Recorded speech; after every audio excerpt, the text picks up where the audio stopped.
Hi traders, welcome to Market Outlook, Trends, Risk Events and Trade Setups brought to you by Vantage Markets. This is usually a weekly webinar where we focus on the key events and themes driving markets on both a technical and a fundamental basis at the moment.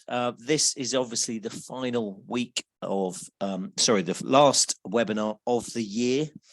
We won't be having one on the 26th of December, so this is the last one of the year. So in place of just looking at near-term drivers, we're hopefully going to just take a look at what's been happening over the course of 2022 this year. And then we'll also look at what we think might happen next year in 2023. Sometimes a very difficult exercise to do, I would say, from experience. Of course, there's so many outlooks out there, so many previews of next year out there as well. You're kind of a hostage to fortune, some might say, because there are so many elements to predicting and forecasting what will happen in markets. But it's an extremely useful exercise in gathering our thoughts, gathering our thoughts to see what has happened, obviously, over the last year, and then potentially those drivers for the months and certainly the 12 months, the year ahead for next year, 2023. What we'll try and do is then start with a brief overview of equities, the S&P generally, the US benchmark index. We'll look at what's been happening over this year, 2022, and then some of the key events for the drivers of stock markets this year. And then we'll look at some of the technicals, and then as well, what potentially to look out for in 2023.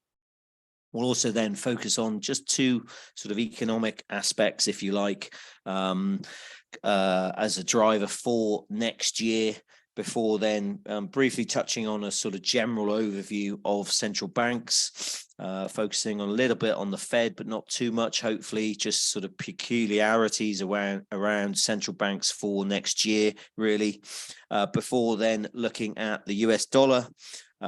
Three of the key majors: euro dollar, dollar yen, and sterling dollar cable. And then hopefully, if we do have time, we'll touch upon gold as well, what's been happening there, and potentially drivers near term and further out, longer term drivers for bullion, for gold, that is. But firstly, whilst I just let you have a brief look at the disclaimer, which I should have allowed you to check out firstly. Markets in 2022, this year, well, market volatility has been exacerbated by external events and changing expectations, really around the likely size and speed of monetary policy tightening. And that's come in the face of obviously high and then persistently high inflation. And central banks really have struggled to give consistent forward guidance. And this confusion in the markets has really driven sharp swings in bond yields, in treasury yields that we've all been looking at this year and probably haven't been looking at previously. But because of this policy tightening, then bond yields have been a massive focus for markets. And then they have seen these sharp swings, which have then also destabilized equity markets.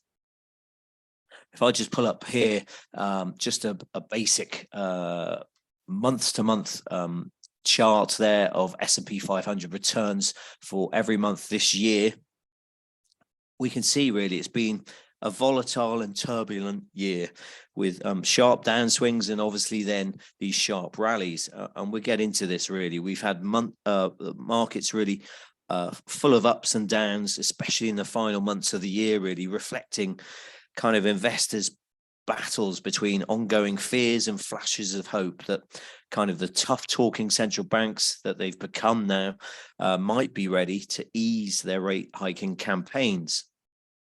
And it's this pivot idea. So that's one where the Fed essentially stops hiking and starts cutting rates.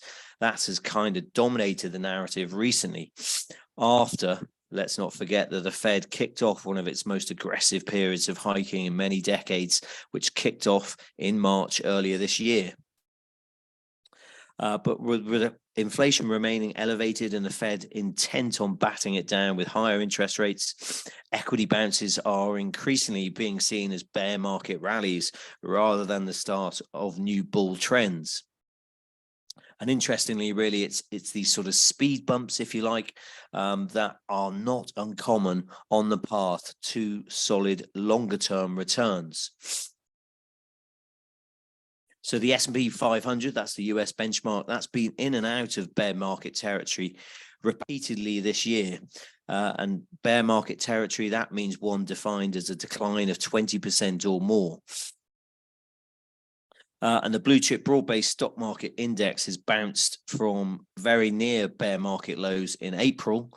And let me just pull up the first chart, which is the S&P 500, which you'll all be familiar with. But if we just pull up the weekly chart, we'll get rid of this fib, near-term fib. We can see here from the high on, this is the weekly chart, actually, the high 4818.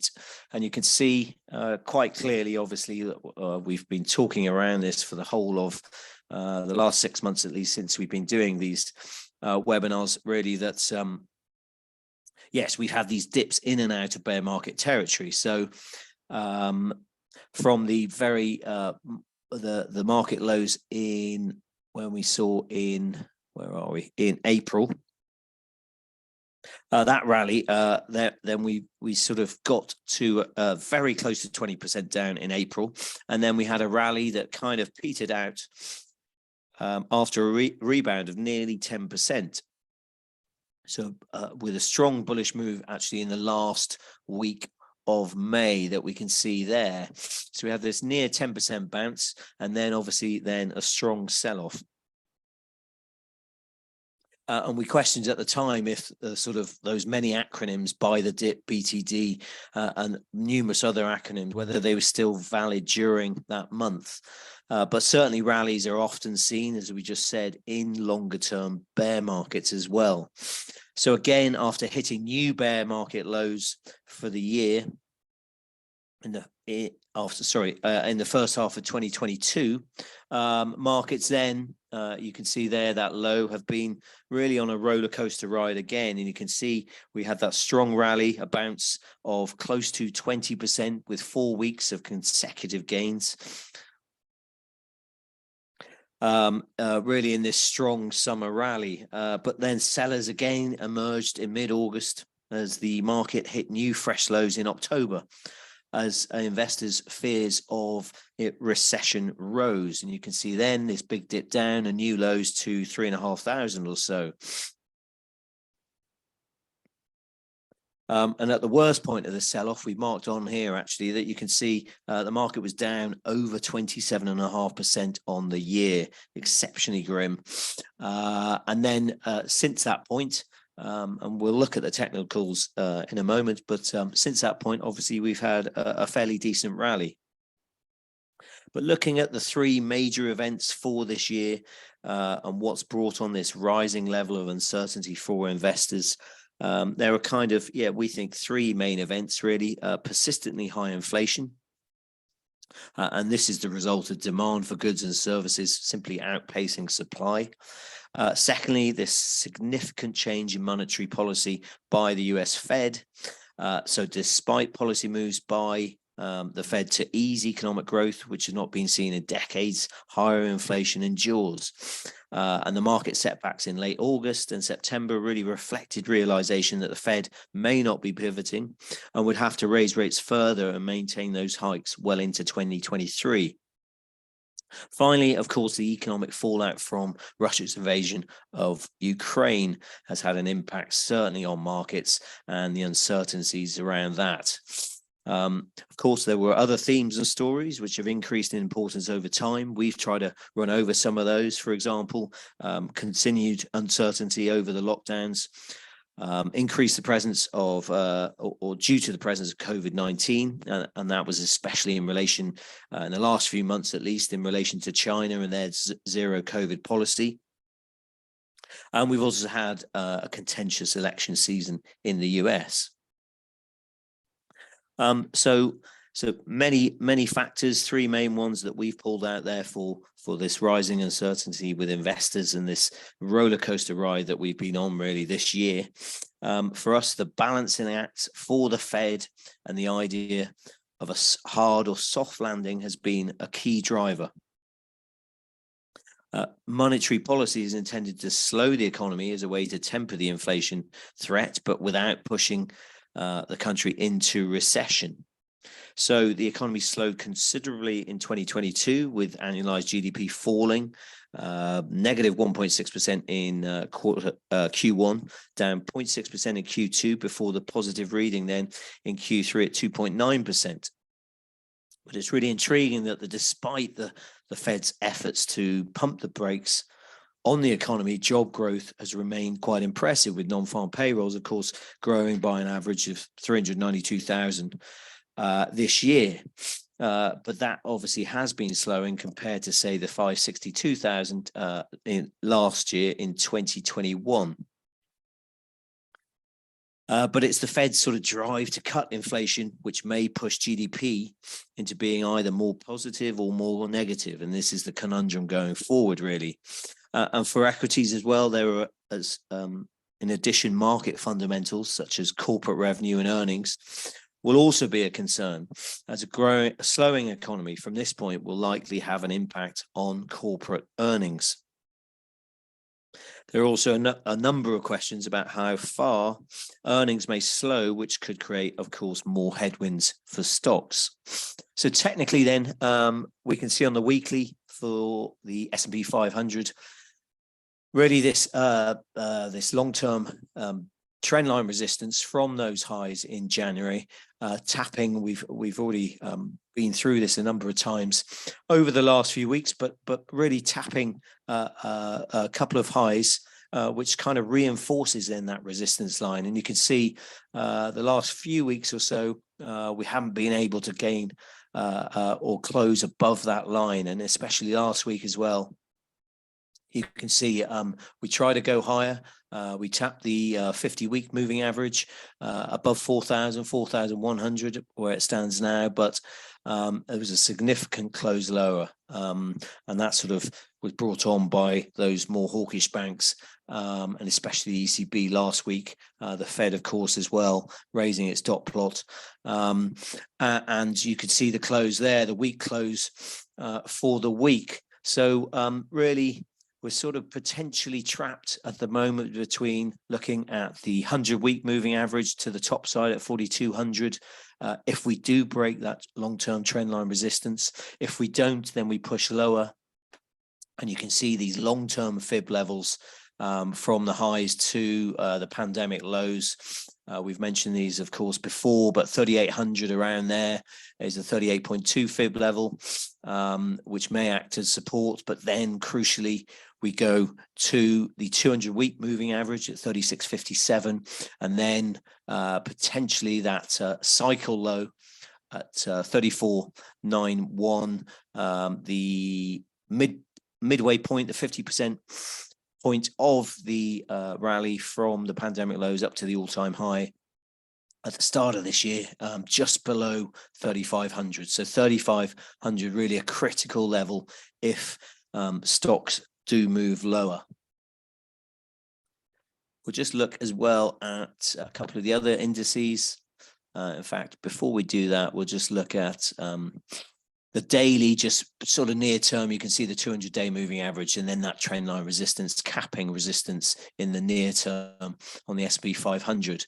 We're trying to look further out though, so we'll keep it to the weekly, and you can see here, we get rid of this near-term fib level at least. Then again, you've got that trend line resistance from those highs at the start of the year, pretty much capped a couple of points there to reinforce that trend line. And again, you can see the push last week just up to the top of that trend line, and then prices closing much lower, really. We've still kept in there the mid-June low at 11,037, that kind of has seen prices track around there sort of September, October time. So that's a key level for us. And then obviously the cycle low at 10,440. This is on the NASDAQ 100. If we do push below that sort of 11,000 area.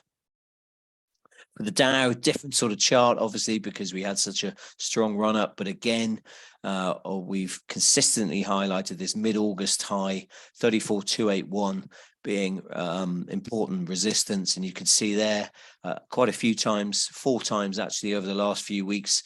We've tried to push above that, closed above it actually at the end of November, but couldn't sustain that. And then we had a sharp drop lower. And even last week when we pushed above it, we didn't close above, and then we closed quite sharply lower. Interesting area really for the Dow. Then you've got that 50-week moving average at 32,857 as near-term support potentially.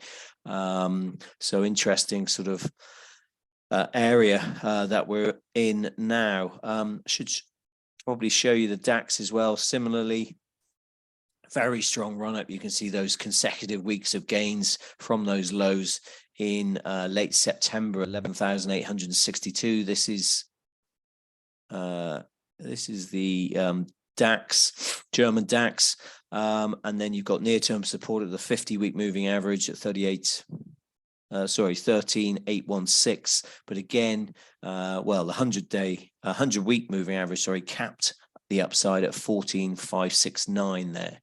So interesting points for some of the technical areas for stocks at the moment as we go into the new year, and of course going forward.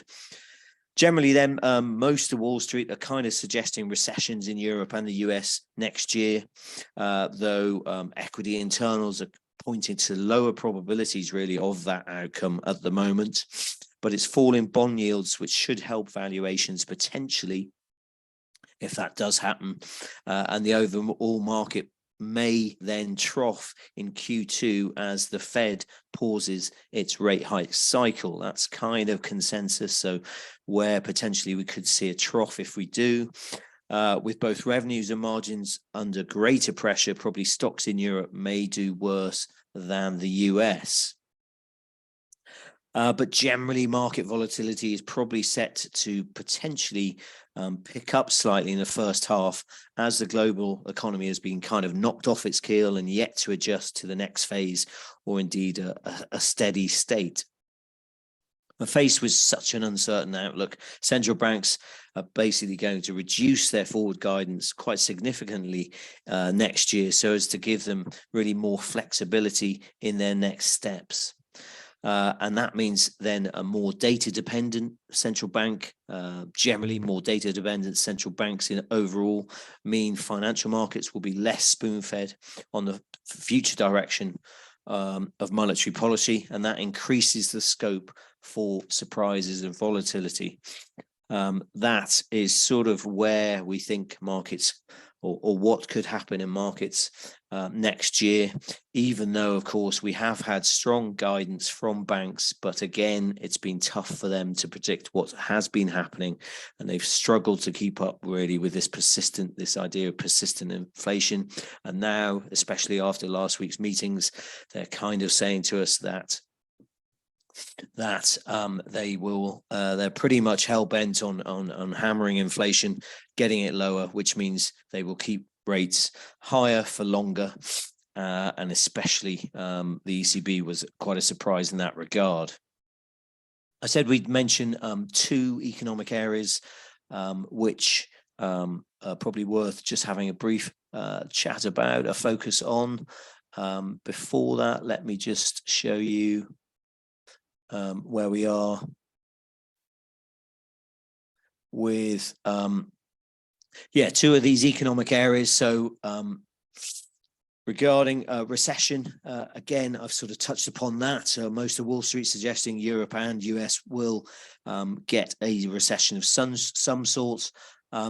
History generally suggests that inflation above 5%, that's a recipe for a recession. And this time around, the Fed has made dramatic rate moves, of course, in this short period of time to catch up, as we've said, from a late start in addressing inflation. But Fed actions historically, they affect the economy with long and variable lags. So really, we think quite important to note that the economic consequences are kind of yet to be fully felt. That said, any recession could be relatively shallow in depth and duration. And the key reason for that is that the consumer, which in the US accounts for nearly 70% of GDP, remains in pretty good shape. There's not too much of a heavy debt burden or balance sheet to repair, unlike the protracted recession during 2008, during the global financial crisis. And actually, according to data, this is from BlackRock, actually, they've calculated that the average recession in post-World War II era has lasted just 10 months, whilst expansions have averaged 5 years. And equity returns in the years following recessions historically have been positive. So something to note there, sort of over the long term. The other factor, of course, which will be key is inflation. Headline US CPI looks to have peaked at 9.1% in June, with the latest reading being 7.1% in November. That was the biggest yearly drop since April. That was the data out of last week, if you remember. So despite recent falls in commodity prices, shipping rates, plus weakening growth, focus will be on really going forward if this still elevated inflation proves to be possibly stickier than many think. And really, there's two schools of thought here. So while central banks have jacked up rates, some say there's not a lot of evidence that inflation is anywhere near defeated. Excess household savings, as we said, from all those fiscal handouts during COVID and still low unemployment continue to support consumer demand. And inflation in much of the world has actually broadened out into wages and services. And also then there's a wide range of factors which may also work against a quick fall in prices, kind of ranging from sort of wider factors like deglobalization to demographics to climate change as well. And also you kind of think governments may also be more tolerant to higher prices, higher inflation as a way to reduce the real value of their high public debt. And that was seen way back in the US after World War II. On the flip side, there is anecdotal data, which is moving quite quickly. Housing demand and prices are easing in the US. Consumer confidence is waning. And retail sales growth, again, that key gauge for consumers, where they are such a big part of US GDP, retail sales growth is showing signs of stalling. Okay.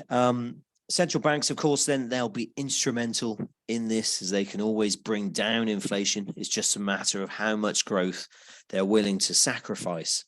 And this obviously brings us back in a way to that idea of a soft or hard landing theme, as essentially central banks are crunching demand, which may induce long-lasting recessions. And this is obviously what we've seen over the last few months, where there's been recession fears into stagflation fears, into fears just maybe just a soft landing.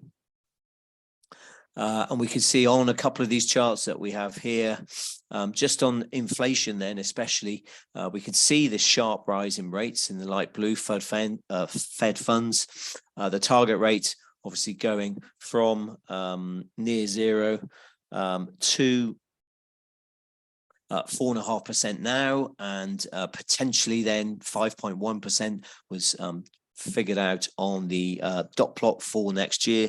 The latest dot plot that was from the Fed meeting last week. So up to potentially 5% or so for this Fed funds rate.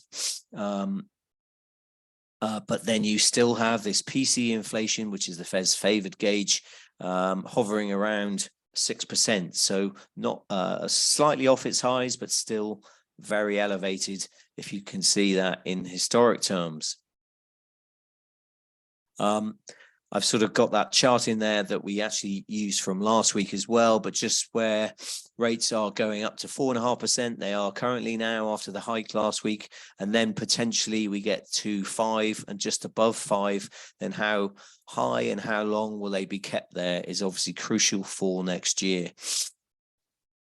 Just looking at CPI in a touch more detail, always think this chart is interesting from Bloomberg, and it's a chart which strips out not just food and energy, so it's not core CPI, but it strips out shelter costs as well. And we've highlighted those over many weeks as being a key driver of stickier inflation. Services inflation, if you like, which has kept high, and you can see once you strip out those three elements, which is the majority of the basket in the CPI, then you can see that the underlying figure is obviously off the peak above 7%, but down to 5% or so, and you can see is still elevated, so still sticky. But obviously has come off sharply from those highs. So really interesting to see what will happen here, which is a key driver, as we keep on saying, for then risk markets, for stocks, and obviously for the dollar and bond yields. Regarding central banks then, interestingly, it seems that for the G10 central banks, there seems to no longer be any synchronous hiking path or same trade, if you like, as each now major central bank faces its own specific issues peculiar to its region. So for the Fed, just going back to them, the debate really is over the peak for those Fed funds rates, as we've just pointed out, how quickly rate cuts will follow, and that argument will rage on, you suspect. But the updated forecast, as we said, they pointed to 5.1% in 2023, and then followed by cuts in 2024. Really, as their assessment of price risk remains tilted to the upside. But the obvious risk to this sort of slight downshift or pausing even is that they've not done enough and will be forced to resume tightening later in 2023. So again, in essence, the Fed are trying to kind of thread a needle by slowing the economy without tipping it into recession. And even you kind of think that a modest recession now would be considered probably a success at this point in time. Near term, just looking at the Fed, then pricing around their February 1st FOMC meeting, sees around 32 basis points of hikes priced in for that meeting. So there's a near 30% chance of a 50 basis point hike. But that really depends, of course, on the data flow. So near term, we have non-farm payrolls on January the 7th, and then the next US CPI data, that's on the 13th of January. And that will have a massive influence on that call for the February meeting. But at the moment, a 25 basis point hike seems the more likely outcome. Otherwise, in some other economies, this may well happen. So despite experience of prolonged recession, as could be the case for the Bank of England, but then some other central banks like the RBNZ, the ECB, they're choosing potentially to over tighten rather than take the risk, rather than take the risk of not doing too much. And then also then we have the policy laggards like the SMB and of course the uber dovish Bank of Japan, who don't really have the same inflation problems as those other banks.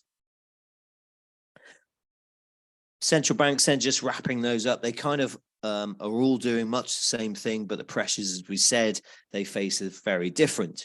The UK, just focusing on them, with its acute labor shortages and what looks like increasingly embedded inflation, that has obviously a tough, very tough task ahead. While the Eurozone has obviously the apparent risk from the energy crisis are kind of diminishing, while its dependence, of course, the region's dependence on Russian gas remains a hugely dangerous problem. And the fact that the crisis isn't deepening as winter sets in has probably encouraged the ECB to sound really that quite aggressive, really, and more aggressive than markets thought.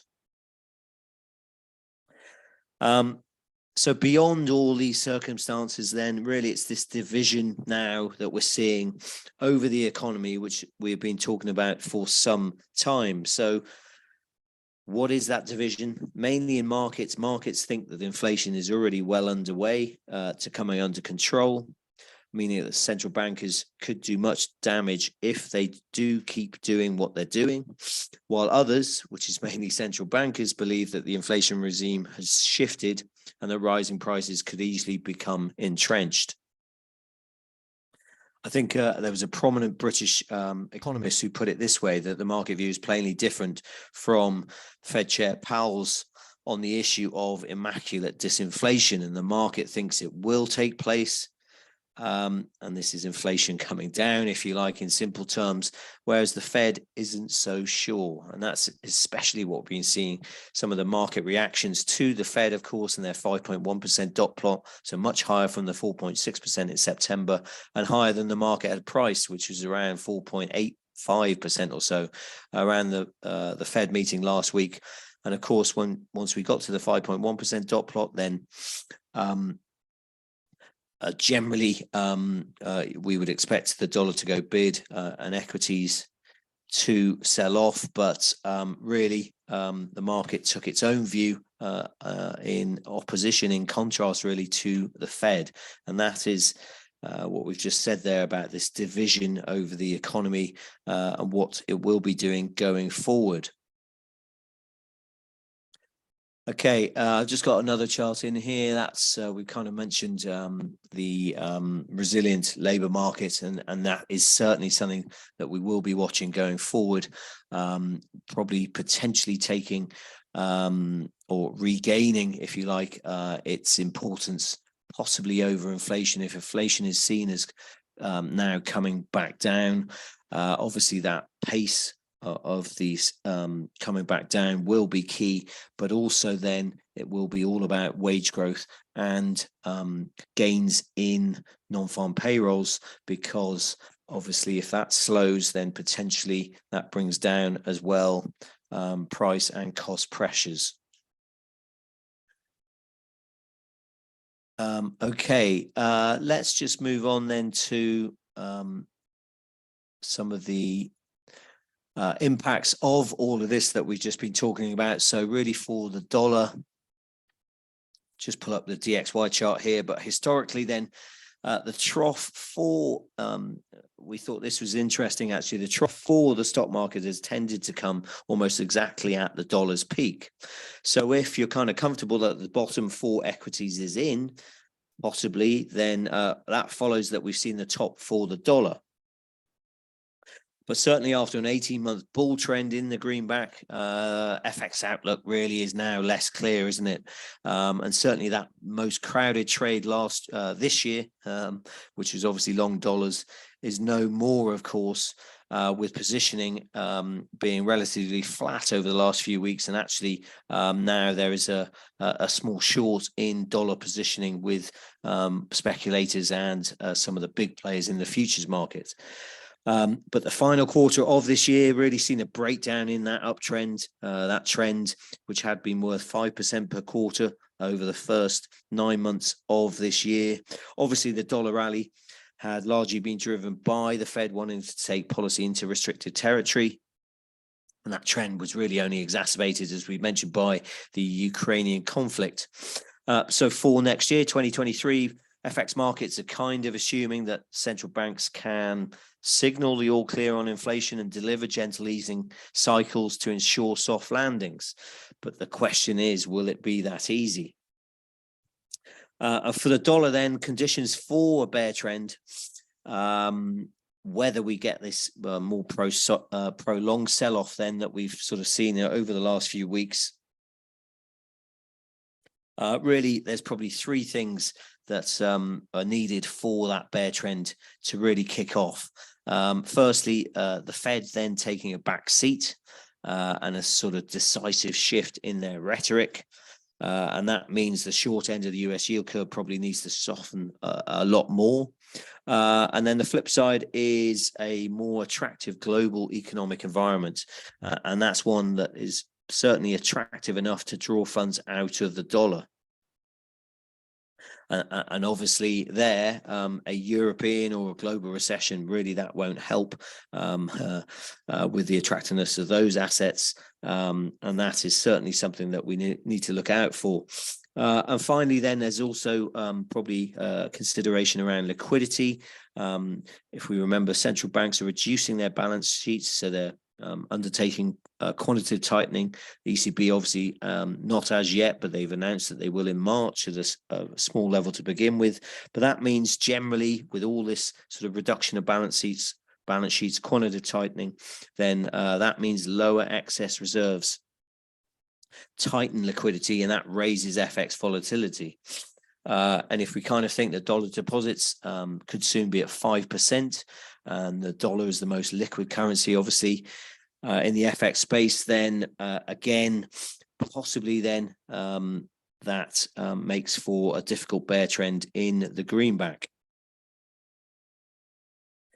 Okay, we're just, well, the DXY chart, just to look at some sort of technical levels, we can see going back, we've still got the pandemic highs actually on there as potential support around 102.99. Near term support is the 50-week moving average on the DXY. This is at 104.21.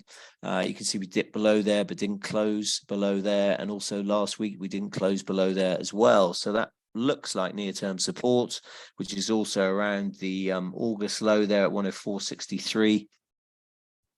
Potentially offering some support. If we do push down below that, then as I said, you've got the pandemic lows 102.99, just above just below 103. If this downtrend does continue. Okay, we just look at three of the majors. A bit of an outlook for firstly Eurodollar, which is here, of course. Really a short squeeze has helped the most popular major currency pair, along with that sharp rally in equities and bonds. This kind of is market shifting to that soft landing scenario that we mentioned, and in turn, that shift in the inflation cycle. Question, of course, is how long can this last? If the Fed does go to 5% and the ECB is even above 3%, I think their peak rate is projected at 3.25%, but even if they go to 3% as opposed to 5%, which the Fed is getting towards potentially, speculatively, will Fed rate cuts in the second half of next year be enough to weaken the dollar if Europe and indeed China as well are still struggling to grow? So a couple of questions there to bear in mind. Also then, energy prices are key for Eurodollar. Many predicting higher natural gas and oil prices through 2023, and really a tough, people really also looking, energy analysts also looking towards a tough 2023 European winter, which could really hold back any Eurodollar recovery later next year. Again, and something else to look out for as a driver for Eurodollar is this start of quantitative tightening, because the hope is, of course, it doesn't upset the peripheral bond markets, and really that it's all quite smooth going, if you like, with the start of QT in Europe. Again, there may be a lot of speculation around, especially those peripheral bond markets and how they take to this reining in of the balance sheet. Technically then, so there's a few questions on the fundamental side. Technically, on the weekly chart, you can see the 50-week moving average just above 105 there, that blue line. And that's the halfway point of this year's rally, actually just above 105, 105.14 as well, could potentially offer some support.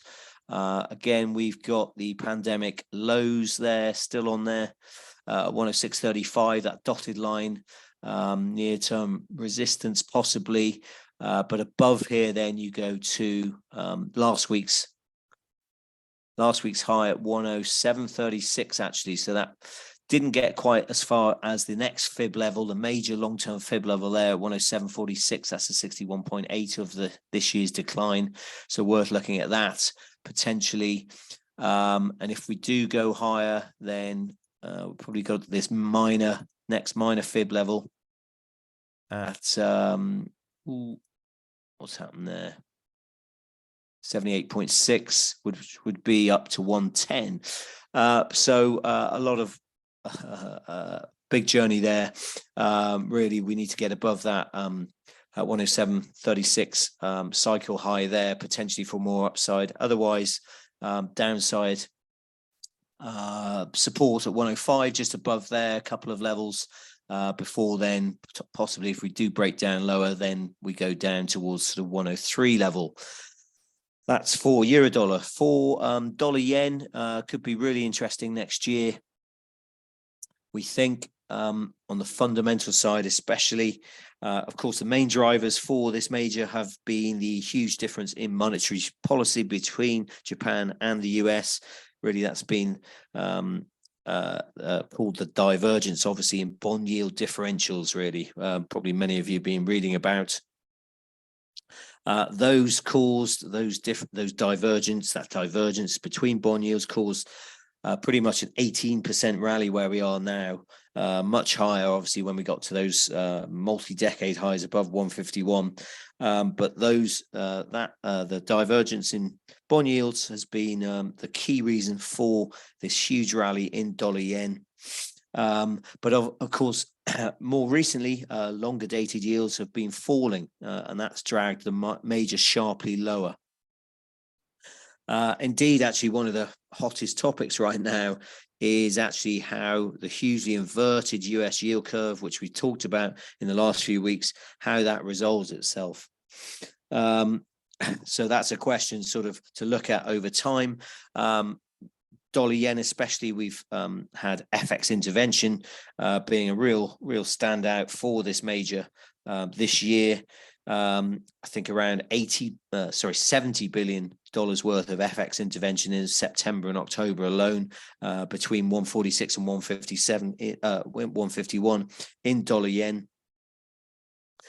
We've kind of consistently said that unilateral intervention has struggled to work historically. But this intervention, certainly it's been timed coincidentally, quite fortuitously, really, in bringing the authorities time, which was obviously an intention of it, before the Fed cycle turns. But of course, then we've seen this inflation slowing in the US, and therefore markets taking the Fed pivot idea and running with that, really, and that's really helped dollar yen turn the corner and sort of obviously fall quite sharply.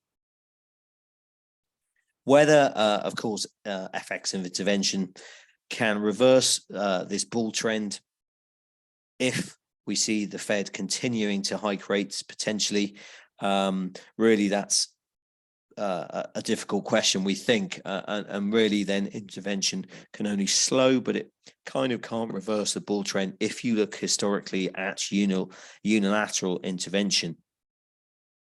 And especially if the ongoing or if the energy crisis continues, then that will certainly hamper Japan, who is obviously a major big net exporter of energy. Of course, that said, Japan does have $1.1 trillion worth at its disposal for FX intervention. So certainly it can continue, and there will be volatility around that. Otherwise, focus turns to perma-dovish Bank of Japan Governor Kuroda. Any hints that the Bank of Japan is ready to tighten, or speculation of a less dovish governor when Kuroda's term ends on the 8th of April next year. And that is really, we think, going to be a key date, and especially in the run-up to that date as well. We have Japan wage negotiations potentially happening, the government encouraging businesses to lift wages,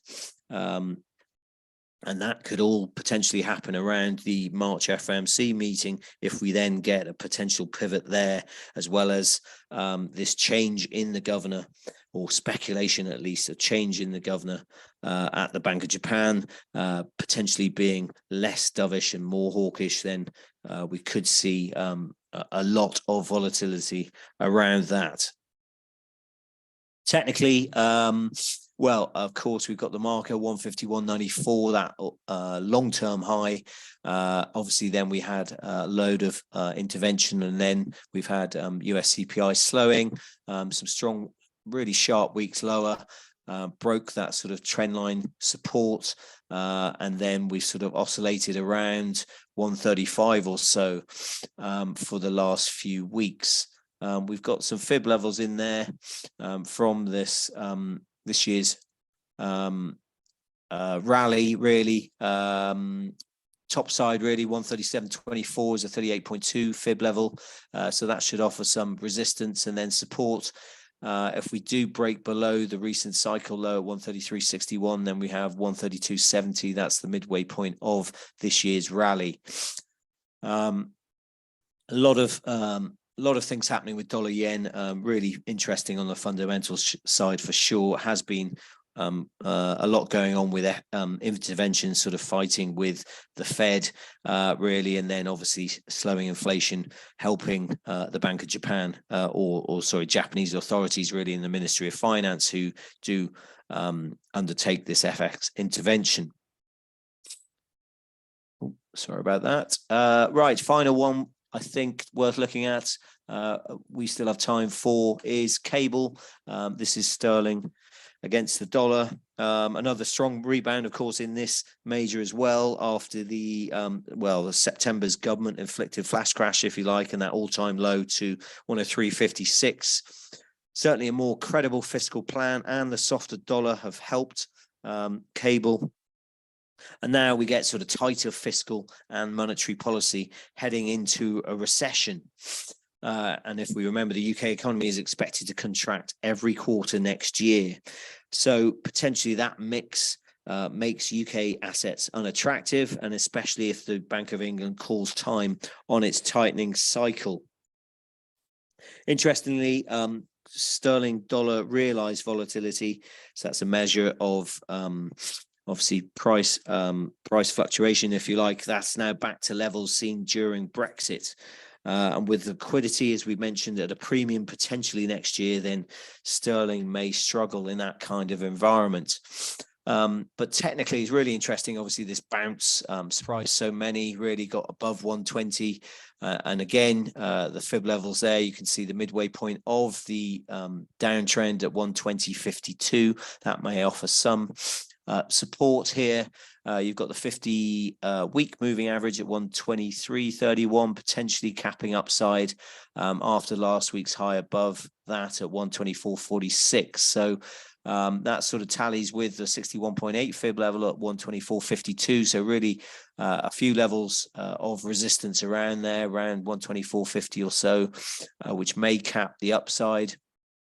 Otherwise, interesting juncture for sterling. Many people calling for sterling to weaken next year, and it's kind of surprised a lot of the city, a lot of Wall Street with its resilience, but potentially a lot of moving parts and that mixture of tighter fiscal and possibly some a little bit more monetary policy then heading into a recession may see sterling struggle.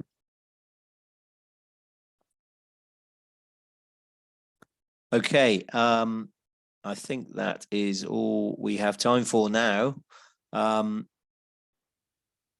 Please do follow us on social media. It's been a pleasure talking to you the whole of this year, trying to navigate such volatile times, but really exciting to be in markets when there is so much happening, and it certainly looks as though this will continue to happen next year. We wish you happy holidays, and certainly we look forward to welcoming you back next year and talking you through all the events that we will hopefully be watching and trading through 2023. Okay, take care out there.